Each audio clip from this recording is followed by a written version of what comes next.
Olá, a TV Leges abre espaço para discutir um tema que interessa a todos nós, a Lei da Ficha Limpa. Esta lei, que contou com a mobilização de milhões de brasileiros, se tornou um marco para a democracia, uma luta contra a corrupção e a impunidade, pois barra a candidatura de políticos condenados pela justiça ou que tiveram suas contas julgadas irregulares pelos órgãos de controle externo ou ainda que renunciaram ao mandato para escapar da punição. Mas, segundo a interpretação do Supremo Tribunal Federal, esta lei só vai valer a partir das eleições de 2012. Para discutir este tema, eu converso agora com o juiz Marlon Reis, que é um dos membros do Movimento de Combate à Corrupção Eleitoral, o MCCE, e também com o procurador do Ministério Público junto ao TCU e também diretor executivo da Associação Nacional do Ministério Público de Contas, Dr. Júlio Marcelo de Oliveira. Muito obrigada pela participação de vocês.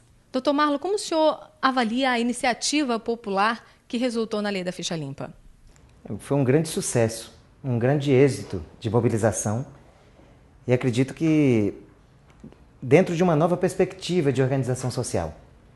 Quando nós lembramos, por exemplo, das diretas já, nós lembramos da população nas ruas, mas nós temos que lembrar que se tratava também de um movimento, de certa forma, de cima para baixo, no sentido de que grupos políticos fortes, interessados nas eleições diretas, é que chamavam a população para isso. Então era da política tradicional também que isso partia. E a mobilização da Ficha Limpa é muito diferente, que é o oposto. Ela nasce de baixo para cima, realmente. Então esse é o grande diferencial. E por isso nós só podemos tê-la como um grande sucesso. Então, o Sindileges é um dos patrocinadores do MCCE. Como é que o senhor também avalia a importância desse movimento como articulador entre o Congresso Nacional e a sociedade civil? O MCCE é a própria fala da sociedade civil, já que é composto por organizações como o Sindileges, a Ordem dos Advogados do Brasil, a CNBB, a entidade que eu presido, que é a Associação Brasileira dos Magistrados e Procuradores Eleitorais, e muitas outras, né? Então, as pessoas organizadas em suas entidades, em seus fóruns, em suas instâncias de mobilização, é que fazem o MCCE e canalizam, por isso mesmo, de forma direta, a sua expressão a todas as instituições públicas, como é o caso do Congresso Nacional. Verdade. Doutor Júlio Marcelo, na sua opinião, o que o senhor acha dessa iniciativa popular para o fortalecimento da democracia? É fundamental, é um fato novo na história do Brasil, embora já tenham ocorrido algumas leis de iniciativa popular antes dessa lei da Ficha Limpa, como eu estava conversando antes com meu amigo Marlon.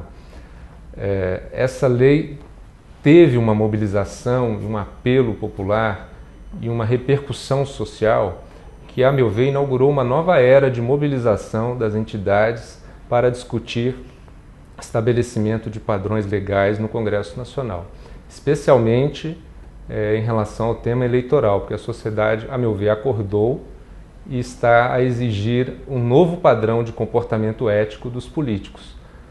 E isso, gradativamente, paulatinamente, vai se intensificar. Doutor Marlon Reis, bom, no ano passado o Supremo então decidiu que essa lei só vai valer, quer dizer, não valia já para as eleições de 2010. Isso é um retrocesso? Como é que o senhor avalia isso? Bom, não há dúvida de que nós torcíamos para que a lei pudesse ser aplicada já em 2010 e não faltavam argumentos jurídicos, fundamentos constitucionais para que essa aplicação desse. Notáveis constitucionalistas, como Paulo Bonavides, como Fábio Conde Comparato, diziam dessa possibilidade. Mas nós não nos perdemos com lamentações. O que importa é que a lei está em pleno vigor. A partir de agora, a lei já fez um ano, qualquer eleição que aconteça já está sob a égide da Lei da Ficha Limpa. Até mesmo uma dessas eleições extemporâneas que às vezes acontecem no município por conta de anulação de um pleito anterior, a partir de agora, a eleição que acontecer no Brasil tem a Ficha Limpa como regra. E por isso nós não temos do que nos queixar, do que nos lamentar. Temos a comemorar a introdução dessa lei no nosso sistema jurídico.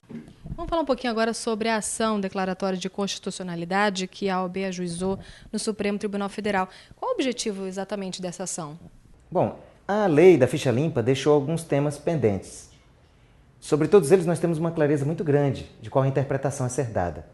Entretanto, o Supremo precisa dizer para a sociedade que o princípio da presunção de inocência, por exemplo, não se aplica à matéria eleitoral. Quando alguém é declarado inelegível porque teve uma condenação por um tribunal, não se está dizendo que ele é culpado.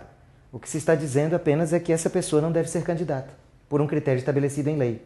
Então não se está considerando culpado e, portanto, não se aplica esse princípio da presunção de inocência.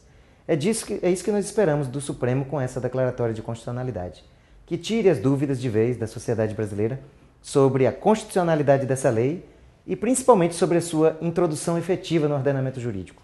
Agora nós temos lei e uma lei eficiente para gerir o tema das inelegibilidades no Brasil. Doutor Júlio, eu gostaria que o senhor comentasse um pouquinho sobre a importância da atuação do Tribunal de Contas nessa questão do campo eleitoral. Pois não, mas antes eu queria só complementar em relação à sua pergunta anterior.